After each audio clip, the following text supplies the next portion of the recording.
Welcome back guys, आप सभी का तहे दिल से स्वागत है आपके अपने YouTube channel teach era coaching classes में। आज हम पार्ट ऑफ स्पीच की अगले टॉपिक की तरफ बढ़ रहे हैं और हाँ, मैं आपको बता देना चाहता हूँ ये हमारा इस पार्ट ऑफ स्पीच का लास्ट टॉपिक होने वाला है और आपके लिए मैं इसके बाद टेंसेस की वीडियो लाने वाला हूँ। पूरी सीरीज आ जाएगी, आपको टेंसेस यहीं पे सिखाए जाएंगे, परेशान नहीं होने का और बिल्कुल इस सीरीज को, इस लास्ट वीडियो को भी एंजॉय अच्छे से करना। इसके बाद आपको बिल्कुल भी वीडियो को स्किप नहीं करना है, मिस नहीं करना है, क्योंकि अब हम टेंसेस पढ़ने जा रहे हैं और टेंसेस भी आपके लिए बहुत ज्यादा इंपॉर्टेंट होते हैं इंग्लिश में, जैसा कि आप सभी जानते हैं।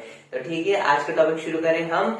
इंट्रोडक्शन क्या होते हैं? इंट्रोडक्शन, जैसा कि मैंने आपको बताया था कि आज हमारा इंट्रोडक्शन टॉपिक होने वाला है और इंट्रोडक्शन जैसे ऐसे वर्ड्स होते हैं जो कि कहाँ आते हैं या कहाँ लगाए जाते हैं, जहां पर आपको कोई अचानक आने वाले अनुभवों को बताना हो, अपने इमोशंस को बताना हो, फीलिंग्स को बताना हो।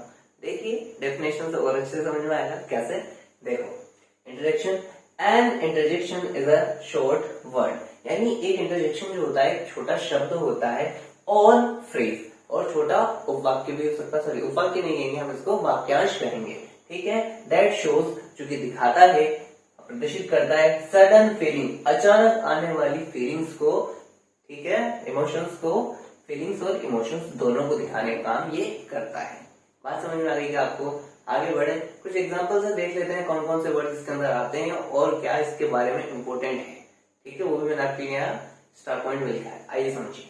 जैसे एग्जाम्पल के तौर पर कुछ ही है, लेकिन मैं कराऊंगा बहुत सारे, आज पूरा ठान के आया हूँ। देखिए, हुर्रा, जब आप बहुत ज्यादा खुश होते हैं तब यूज करते हैं हुर्रा, या हुर्रे भी बोलते हैं कई बार। ब्रेवो, ये भी आपको अच्छा जब लगता है, आपको कोई चीज आपके मन की हो जाती है तब बोलते हैं ब्रेवो। लेकिन अलास, अलास आपको थोड़ा बहुत जो कभी सॉरी फील होता है, दुख लगता है, तब आप बोलते हैं। इसी तरह गुर्र, जब आप गुस्से में होते हो तो गुर्र, वो अलास गुर्र है। बर्र, यहाँ पे क्या होता है जब ठंड लग रही होती है, जैसे आप देखो, आप ठंड का मौसम आने वाला है तो यहाँ पर ब्रर उसके लिए है, सो कोल्ड, यानी बहुत ठंड है। देखो, आप कई बार इशारों में बोलते हैं ना, बच्चों को चुप कराने के लिए या फिर साइलेंट बनाने के लिए, वो वाला शी है ये। आउच, जब आपको सडनली कोई चोट लग जाती है तब आपके मुंह से निकल जाता है अचानक, वो वाला आउच है। यू, अब देखो यू क्या है, जैसे मैं फेशियल एक्सप्रेशन आप समझ नहीं यूज करना। यू, जब कोई चीज बहुत गंदी हो, डर्टी हो, अगली हो, तब आप उसके लिए क्या यूज करते हैं? यू वर्ड का इस्तेमाल करते हो। ठीक है, आगे बढ़ते हैं। बू, अच्छा, बू को दो तरीके से इस्तेमाल कर सकते हैं, लेकिन मैं आपको एक बताता हूँ क्योंकि इसका भी डिटेल जब बढ़ेंगे ना दोनों बता दूंगा। बू का इस्तेमाल हम तब करते हैं जब कोई स्टेज पर हो या कहीं बहुत सारी पब्लिक के सामने हो, वो अच्छा परफॉर्म ना कर रहा हो, हम कहते हैं boo, please get out there, get out of there, यहाँ से हट जाइए वाला। ठीक है, और उसके बाद टीएस के, इसका मतलब है। ठीक है, जो कि आप अक्सर हॉल में या अपने फ्रेंड्स के साथ करते होंगे जब भी क्लास में आप बैठते होंगे, ताकि आपको पता ना होता है कि सिर्फ आपका जो फ्रेंड है वही सुने, आसपास वाले ना सुने और टीचर भी ना सुने। ठीक है, इशारों वाला, तो इसको हम टीएस के से यहाँ लिखते हैं। एक्स्ट्रा में बताया है और भी हम करने वाले हैं इंटरजेक्शन। अब इसके बारे में एक इंपॉर्टेंट बात और है, वो भी समझ लीजिए। देखिए, स्टार पॉइंट लगाया है आपके लिए। Interjections are frequently followed by an exclamation mark, मतलब जो भी हमारे इंटरजेक्शन होते हैं वो मोस्ट ऑफ द टाइम, ज्यादातर टाइम पे जो है एक्सक्लेमेशन मार्क को फॉलो करते हैं। हमेशा नहीं, 80-90% कह सकते हैं, लेकिन ऐसा नहीं कि सारे ही मार्क इसको फॉलो करते हैं। और ये क्या मार्क होता है, ये देखिए, आपने देखा भी होगा, हिंदी में इसको विस्मय आदि बोधक चिन्ह भी कहता है, और इस तरह का आपने जरूर से देखा होगा, एक डंडा होगा, नीचे बिंदी होती है इसके। क्लियर, इसको एक्सक्लेमेशन मार्क भी कहा जाता है इंग्लिश के अंदर। इसके साथ और भी है, which itself is used to express emotion, जो अपने आप में इमोशंस को प्रेजेंट करने के लिए दर्शाता है, ये काम में आता है। ठीक है, एग्जांपल भी देखे हमने, जैसे एक नॉर्मल सा वर्ड होता है कम बैक, वापस आ जाओ, लेकिन जब इसको हम फीलिंग के साथ कहते हैं, किसी इमोशंस के साथ, कम बैक, देखो, तो वहां पर हम एक्सक्लेमेशन मार्क को भी जोड़ देते हैं। बात क्लियर हो गई आपको? क्या काम आता है इंटरजेक्शंस? हमारे फीलिंग्स और इमोशंस को बताने के लिए। ठीक है, हमारी भावनाएं, हमारी अंतर्मन की जो स्थिति है उसको बताने के लिए हम इंटरजेक्शन का इस्तेमाल करते हैं।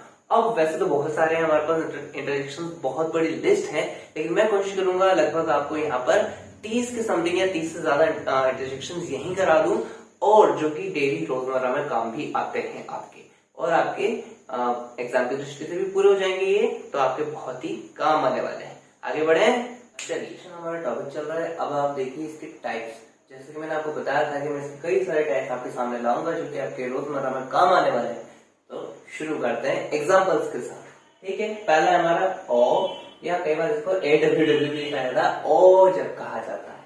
अब देखो इसका सेंस क्या बनता है वो बताता हूँ आपको।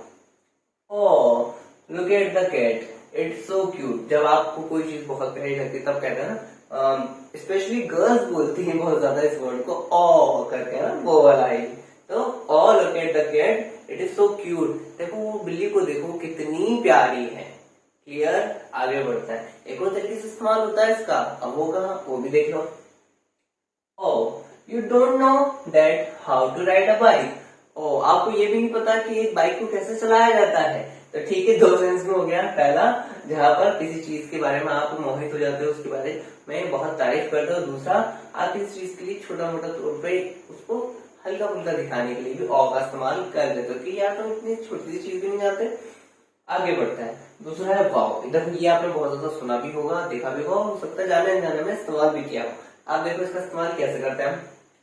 देखो वाओ, जब आप किसी चीज से इंप्रेस हो जाते हो, फिर सामने वाले के साथ क्वेश्चन करते हो इसी के साथ, wow did you do that, क्या ये तुमने किया है। बात क्लियर, आगे आपको समझ में। आगे बढ़ते हैं इसी तरह से आहा। अब देखो कितना अच्छा है, बोलने में भी अच्छा लग रहा है, आहा। ठीक है, अब ये कब इस्तेमाल होता है, जब आप कोई चीज बहुत देर से कर रहे हो और फाइनली आपको उसका आंसर या कंक्लूजन मिल जाता है, या कोई चीज आप समझने की कोशिश कर रहे हो, कोई चीज आप देख रहे हो, पढ़ रहे हो, और अचानक से आपके दिमाग में क्लिक होता है, आहा यही इसका आंसर है, तो आई गॉट इट, वो वाला आहा है। ठीक है, आहा आई गॉट इट, यस मैंने समझ गया। ठीक है, जैसे आप समझ गए तो इंटरसेक्शंस क्या है और कितने अच्छे से काम करते हैं। आगे बढ़ते हैं। देखो जब गुस्से में होता है तब इस तरह की आप साउंड निकालते हो, जी तो इसमें साइलेंट होता है घुर, लेकिन हाँ होता है जरूर है। गो और आई हिट यू। गो, देखो हम गुस्से में बोलते हैं घुर, गो और आई हिट यू। अगर तुम यहाँ से नहीं गए तो मैं तुम्हें मार दूंगा। समझ में आई ना आपको बात। आगे बढ़ते हैं, गुस्सा नहीं करना लेकिन। ठीक है, ये अब देखो ये का सेंस बनता है यस के सेंस। कैसे बनता है आइए समझते हैं। देखो जब आप किसी से कोई क्वेश्चन करते हो, जैसे ये आपसे कोई क्वेश्चन करता है कि क्या आप एक चाय की प्याली लेना पसंद करते हो, या श्योर व्हाई नॉट। ठीक है, तो वो वाला या व्हाई नॉट है ये, यानी हाँ के सेंस में आ रहा है ये। आगे बढ़ जाते हैं, इसी तरह ये है ना, हिंदी में जैसे आप कहते हो ये, वो वाला ये है ये। जब आप किसी से क्वेश्चन करते हो, जैसे यू वॉन, क्या तुम जीत गए, और वो बोलता है यस, तो आप बोलते हो ये, वो वाला ये है। ठीक है, आगे बढ़ते हैं। नेक्स्ट है ओ या ओ। ठीक है, अब देखो ये है ना थोड़ा दर्दनाक टाइप का होता है, ओ वाला है ना, ऐसे जब हमारे अंदर से आवाज निकलती है और दर्द होने वाली। ठीक है, जैसे oh you stepped on my toe, आप मेरे पैर की उंगली पर चढ़ गए हो। समझ में आया आपको क्या कह रहे हैं यहाँ पर। ओ तो निकल रहा है लेकिन कैसे है, दर्द भरा। ठीक है, आगे बढ़ते हैं। ओप्स। ठीक है, कई बार जब हमसे गलतियां हो जाती हैं या रिपीट होने लगती है तब हम इसका वर्ड्स का इस्तेमाल करते हैं, जैसे oops I drop it again, यानी मैंने फिर से गिरा दिया। जिस चौके में बार बार गिरा देता हूँ, अगर ये फिर से गिरती तो मेरे को लगता है oops I drop it again, मैंने इसको फिर गिरा दिया। ठीक है, आगे बढ़ते हैं। नेक्स्ट यू, या इसको EWW से भी लिखते हैं, कई बार EWW से भी लिखते हैं, 3 बार भी लिख देते हैं W को। तो इसका भी सेंस में देख लीजिए। यू का इस्तेमाल ज्यादा लड़कियां करती हैं, बुरा मत मानिएगा। अगर आप में से कोई गर्ल देख रही है तो देखो, किसी चीज को गंदा दिखाना हो, बदला दिखाना हो तो आप यहाँ पे इस्तेमाल कर सकते हो। जैसे यू इट्स सो डर्टी, ये बहुत गंदा है। ठीक है, यू इट्स सो डर्टी, ये बहुत गंदा है। आगे थोड़ा सा और देख लेते हैं हम। 10वां टाइम हमारा यक, ये भी गंदगी को या बुरी चीज को या बेकार चीज को दिखाने के लिए इस्तेमाल होता है। जैसे I can't even touch it, मैं इसको छू भी नहीं सकता, यक यक। ठीक है, I can't even touch it, मैं इसको छू भी नहीं सकता, यक, गंदा है, बहुत गंदा है। आगे बढ़े, तो ये 10 टाइप हो गए। आप चाहो तो इसका स्क्रीनशॉट ले लो और उसके बाद हमारे हैं। चलिए इसी कड़ी में हम आगे बढ़ रहे हैं और आगे के इंटरजेक्शन देख रहे हैं। देखिए समझिए, इनको बहुत ही आसान है वैसे तो, लेकिन फिर भी डिफाइन करना मेरी जिम्मेदारी है। आप आए हैं तो कुछ ना कुछ सीख के ही यहाँ से जाएंगे। देखिए उसके बाद हमारा आता है शू। देखो शू का इस्तेमाल वैसे तो आपने बहुत किया होगा, लेकिन यहाँ पे भी समझ लीजिए। शू ऑल ऑफ यू, यहाँ से जाओ, भाग जाओ, यहाँ से दूर चले जाओ। I am doing something important, मैं कुछ जरूरी या महत्वपूर्ण कर रहा हूँ। ठीक है, ऐसा बच्चों को भगा देते हो कई बार, या कोई जानवर भी होता है आसपास तो कोई शू करके भगा देता है, तो वो वाला शू है ये। ठीक है, आगे बढ़ते हैं। नेक्स्ट ब्र। देखो मैंने आपको बताया था अभी ठंडी आने वाली है, तो ठंडी में ब्र तो वैसे बात तो साइलेंट होता है, लेकिन वो वाला जो है ये हमारा होता है और इसका मतलब होता है ठंडी, ठीक है। इट्स सो कोल्ड, ठीक है, बहुत ठंडे लगा। आगे बढ़ते हैं। बू, देखो मैंने आपको पहले ही बताया बू का दो तरीके से इस्तेमाल होता है, अब वो समझ लीजिए कैसे कैसे। जैसे सडनली ही हियर्ड बू, देखो क्या कह रहा है, सडनली अचानक ही हियर्ड बहुत चिल्लाया हुआ होता है, तो जैसे कोई मेरे नाम से निकलता है तो आपको कैसे डायरेक्ट बू, वो वाला बू है, ठीक है। और सेकंड टाइप जैसे बू गेट ऑफ द स्टेज, यानी जब कोई अच्छा परफॉर्म नहीं कर रहा है स्टेज के ऊपर, चाहे वो डांस कर रहा हो, चाहे सिंगिंग कर रहा हो, कुछ भी कर रहा हो, लेकिन उसका परफॉर्मेंस अच्छा नहीं है, तो ऑडियंस क्या करती है, बू gate out of the stage, आप स्टेज से चले जाइए, ठीक है। आगे बढ़ते हैं। ब्रेवो, तो जब खुशी की बात होती है, जब कोई अच्छा काम हो जाता है, आपका मन का काम होता है, तब आप ये बोलते हैं क्या, ब्रेवो, ठीक है। ब्रेवो, यू डिड ग्रेट, आपने बहुत अच्छा किया, क्लियर ना। आगे बढ़ते हैं। ऐसे निकलता है आवाज, आप समझ पाए ना, नहीं समझे हो तो थोड़ा सा आवाज बढ़ा के सुन लेना ना। व्हाट्स द टाइम, समय क्या हुआ है, ठीक है। Let's get out of here, यहाँ से निकल जाते हैं। बिफोर दे कम, उनके आने से पहले, ठीक है। तो आगे इशारों में बात करें, वो वाला है, PSST से लिखते हैं इसको, ठीक है। आगे बढ़ते हैं। पर इसको UM या UMM से लिखते हैं, 3 बार भी MM हो सकता है, कोई दिक्कत नहीं है, ठीक है। जैसे what do you think of this, तुम इसके बारे में क्या सोचते हो, क्या जानते हो, क्या सोच रहे हो, तो आई डोंट नो, मुझे नहीं पता, ठीक है, ठीक है। पॉज ले लिया आपने थोड़ा सा शॉर्ट और आपने उसका आंसर दिया, आई डोंट नो, मुझे नहीं पता, सिंपल सी बात है, ठीक है। सोचने वाले टाइम पे भी का इस्तेमाल आप करते हो। आगे बढ़ते हैं। और देखो अब इसमें भी क्या होता है, जब आप किसी चीज से परेशान हो जाते हो, फ्रस्ट्रेट हो जाते हो, है ना, जैसे बहुत ज्यादा शोर शराबा है, तब वो वाला, ठीक है, आपको आवाज सुन में आ गई, जस्ट कीप क्वाइट, शांति बनाए रखो, चुप हो जाओ, शांत हो जाओ, ठीक है। आगे बढ़ते हैं। और देखो इसका भी सेंस हाँ में निकलता है, वही वाला है ये, LHM, ठीक है। कैसे, आर यू ऑल्सो गोइंग, क्या तुम भी जा रहे हो, हाँ, बिल्कुल वाला, ठीक है ना। आगे बढ़ते हैं हम। इसी तरह से अलास, अच्छा मैं नहीं बताऊंगा आपको, ये दुख प्रकट करने के लिए होता है किसी जगह पर, लेकिन कैसे, देखो एग्जांपल से समझो। आर यू कमिंग टुमारो, क्या तुम कल आ रहे हो, कोई आपको इन्विटेशन दे रहा है कि क्या तुम कल आ रहे हो, तो आप बोलते हो अलास, नो, नहीं आ रहा हूं, मतलब मुझे इस बात का खेद है, मुझे इस बात का दुख है कि मैं नहीं आ पा रहा हूँ, ठीक है, मैं सॉरी फील कर रहा हूँ, इसलिए मैं कह रहा हूँ अलास, नो। आगे बढ़ते हैं। नेक्स्ट है आपका हुर्रे या हुर्रा भी कहते हैं इसको, ठीक है। तो hurrah, it's time to go home, hurrah, hurray, it's time to go home, यानी कि घर जाने का समय हो गया, हुर्रे, क्लियर ना।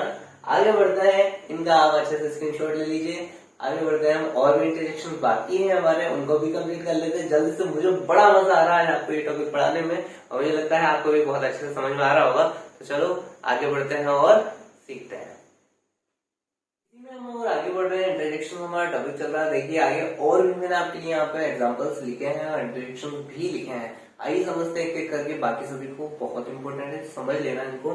जैसे आउच, देखो ये तो मैंने पहले ही बता दिया आपको। जैसे आउच, दैट हर्ट्स, जब आपको कोई छोटी सी तकलीफ होती है तो आप बोलते हैं आउच, ठीक है, इससे मुझे दर्द हुआ, नुकसान हुआ, वैसा वाला। उसके बाद आता है हिप्पी, ओहो, ये तो खुशी में बोला जाता है। जैसे एग्जाम्पल समझो, इट्स रेनिंग, देखो बारिश हो रही है, I don't need to go school, मुझे स्कूल जाना नहीं पड़ेगा, ये पे मैं खुश हूँ। बात समझ में आएगा आपको, इस तरह से सेंस बनता है इसका। आगे बढ़ते हैं। या शुश, ठीक है, ये तब बोलते हैं जब हमें साइलेंट कराना हो, साइलेंट करने की कोशिश करनी है। जैसे ऐसे भी बोलते हैं, I am trying to study, चुप हो जाओ, मैं पढ़ने की कोशिश कर रहा हूँ। आगे डू, अब देखो ये डू जो होता है, इसका इस्तेमाल आप कैसे करें। Do, he is saying anything, जब कोई इंसान कोई बात बोल रहा है लेकिन उसका कोई सेंस ना हो, तो कुछ भी बोले जा रहा है, बड़बड़ा रहा है एक तरह से, तो हम उसकी बात को इग्नोर कर देते हैं, तब हम ये यूज कर देते हैं डू। ऐसे भी बोल सकते हैं, ही इज सेइंग एनीथिंग, वो कुछ भी बोल रहा है। इसी तरह से ओ, अच्छा इंग्लिश में ओ कहते हैं, लेकिन हिंदी में इसका अर्थ निकलता है अरे के सेंस में, ठीक है, इसलिए मैंने यहाँ पे लिख भी दिया स्पेशली, अब इसको समझिए कैसे। जैसे ओ यस, अरे बिल्कुल सही, ठीक है, ओ हाउ अमेजिंग, अरे कितना बेहतरीन है। 26 नंबर पे एक, अब देखो ये भी वर्ड जो है वो सबसे ज्यादा गर्ल्स इस्तेमाल करती है, बुरा मत मानिएगा, क्योंकि इस्तेमाल ही वो करती है सबसे ज्यादा, हालांकि दूसरे लोग भी करते हैं। जैसे एक, देयर इज अ जेरेट, जब डर जाती है लड़कियां, है ना, जब एक देयर इज अ रेट, वहां पर एक चूहा है, ठीक है, तो डर के मारे उनकी चीख निकलती है, एक, वो ये है, क्लियर ना। आगे बढ़ना, TSK देखो ये वाला जो साउंड होता है वो इसी में निकलता है, ठीक है। जब आपको टू शो डिसअप्रूवल, किसी चीज के लिए मना करना हो, अप्रूवल नहीं देना हो, तब हम इसका इस्तेमाल करते हैं, वो वाला, ठीक है। जैसे I'll get tired, अगर आपसे कोई पूछता है जैसे क्या आप मेरे साथ हाइकिंग पे चलोगे, क्या आप मेरे साथ साइकिलिंग के लिए चलोगे, क्या आप मेरे साथ जिम के लिए चलोगे, तो वो होता है I'll get tired, मैं थक जाऊंगा, मैं बहुत ज्यादा थक जाऊंगा। इसलिए मना करने के सेंस में इसका हम इस्तेमाल करते हैं। आगे बढ़ते हैं। अब देखो आप क्या देख रहे होंगे, ये सारे वर्ड्स क्या है, जैसे हे, हाय, हेलो, ये तो हम नॉर्मली इस्तेमाल कर लेते हैं, लेकिन ये भी आपकी इंटरजेक्शन में ही आते हैं, आपको अलग करने की कोई जरूरत नहीं है, ठीक है। जैसे हे, लिसन, जब भी आपको बात करनी होती है, इसी तरह से हाय, हाउ आर यू डूइंग, आप कैसे हो, क्या कर रहे हो, इस तरह से हेलो, गुड मॉर्निंग, ये भी आपका इसी के अंदर आता है। और भी कुछ है लास्ट के तौर पे, आगे देख लीजिए। जैसे जब आपको छींक आती है तो उसके लिए भी अछू या अतिशु भी बोलते हैं इसको, ठीक है। दोनों तरीके से इसको लिखा जा सकता है। और लास्ट बच रहा था जेड जेड जेड, अभी जी जी जी भी बोला जाता है, तो क्या होता है चीज, तो समझ लीजिए जब कोई इंसान सो रहा होता है, सिंपल सी बात है, तो उसको दर्शाने के लिए हम जी का इस्तेमाल यहाँ करते हैं लिखते वक्त, ठीक है ना, क्लियर। तो ये हमारा टॉपिक आज का कंप्लीट हो जाता है। क्या है आज का टॉपिक हमारा, इंटरजेक्शंस। और मुझे बहुत अच्छा लगा आज आपको समझाते हुए, पढ़ाते हुए, क्योंकि कल से हम या अगले जो हमारा वीडियो आने वाला है उससे हम टेंसेस की शुरुआत कर रहे हैं। तो आपसे मेरी यही रिक्वेस्ट है कि आप चैनल को सब्सक्राइब कर लीजिए, वीडियो पसंद आई है तो लाइक कर दीजिए, कोई चीज समझ में नहीं आए तो वीडियो को रिवाइंड कर लीजिए, तब भी ना आए तो आप कमेंट में हमसे जरूर पूछ सकते हैं, ठीक है ना। फिर मिलते हैं बहुत जल्द एक नए और फ्रेश टॉपिक के साथ, तब तक के लिए अलविदा, टेक केयर।